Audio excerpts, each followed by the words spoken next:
నమస్తే. నేను మీ శ్రీనివాస్ ఆచారి. మీరు థంబ్‌నెయిల్‌లో ఏది చూసారో అది నిజమండి. ఛత్రపతి శివాజీ మహారాజ్ లాగా కొడుకు సంభాజీ మహారాజ్ కూడా దైవ కార్యాలు, ధర్మ కార్యాలు చేసేవాడు. మరాఠా సామ్రాజ్యము తమిళనాడులోని సెంజి వరకైతే వ్యాపించింది. అది సెంజి, జింజి అంటారు. ఈ ఫోర్ట్ ఎక్కడుందంటే అరుణాచలానికి ఈస్ట్ సైడు, అంటే తూర్పున 40 కిలోమీటర్లు, చెన్నై నగరానికి దక్షిణాన దాదాపు 80 కిలోమీటర్లు. సో సంభాజీ మహారాజ్ గారు మరణించిన తర్వాత ఆయన తమ్ముడైన రాజారాం మహారాజ్ గారు వారి సతీమణి తారాబాయి గారు షెంజి కోట నుండే మరాఠా సామ్రాజ్యానికి చెప్పారు. సో ఇక్కడ సాంబార్ ఎట్లా వచ్చింది, అంటే సంభాజీ గారికి ఈ సాంబార్కి ఉన్న రిలేషన్ ఏంటో దాని గురించి మనం మాట్లాడుతాం. తంజావూరులో ఒక దైవ కార్యానికి, ఒక పవిత్రమైన దైవ కార్యానికి అయితే సంభాజీ మహారాజ్ గారు వెళ్తారన్నమాట. సో ఆబ్వియస్లీ మహారాజ్ గారికి ఒక కిచెను సపరేట్ ఉంటుంది, భోజనశాల ఉంది. సో ఆయన ఒక దైవ కార్య నిమిత్తం వెళ్ళి వస్తుంది మధ్యాహ్నం. సో సంభాజీ గారికి ఇష్టమైన ఫుడ్ అయితే ప్రిపేర్ కావాలి. మధ్యాహ్నం టైంకు ఆయనకైతే ఫుడ్ కావాలి కదా. లంచ్ టైం అంటే మధ్యాహ్నం భోజన టైంకు వస్తుండని తెలిసింది.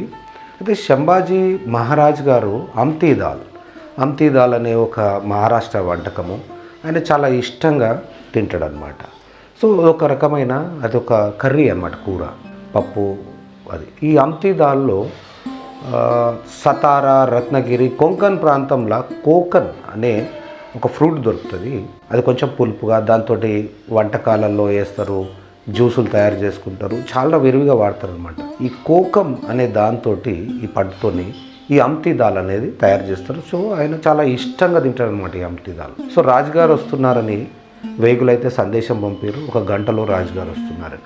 సరే, వంట వాళ్ళు ఇక వాళ్ళు ప్రిపరేషన్ ఉండాలి కదా, తమిళ్, మరాఠీ వంట వాళ్ళు ఉన్నారు తంజావూరులో.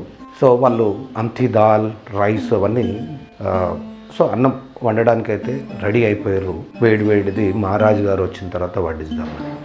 తీరా ఒక షాకింగ్ న్యూస్ ఏంటంటే వాళ్ళకు కోకం అయితే దొరకట్లేదు, ఎక్కడ లేదనమాట.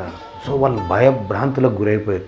మహారాజు గారు వస్తున్నారు, మరి అమ్తీ దాల్ చేయకపోతే ఎట్లా అని చెప్పి అన్నప్పుడు మన తమిళ్ వంటవారు దానికి బదులుగా మీరు ఈ చింతపండును వాడండి అని చెప్పి వాళ్ళు కలిసి ఒక సాంబార్ని అయితే తయారు చేశారు. సరే చూద్దాం. చక్రవర్తి గారు అయితే సంభాజీ మహారాజ్ గారు అయితే కర్కూటకుడు గాడు, మనల్ని మన్నిస్తాడు, మనం ఏదో రకంగా బయటపడవచ్చు అనే ఒక నమ్మకంతో వాళ్ళైతే ఉంటారు. రాజుగారు అయితే వచ్చారు, సంభాజీ మహారాజ్ గారు వచ్చారు, భోజనానికి అయితే కూర్చున్నారన్నమాట. అప్పుడు ఆ వంట వాళ్ళు భయంగా వీళ్ళు తయారు చేసిన ఈ చారు ఉంటుంది కదండి, పప్పు చింతపండుతో చేసింది, దాన్ని అయితే వడ్డించారు.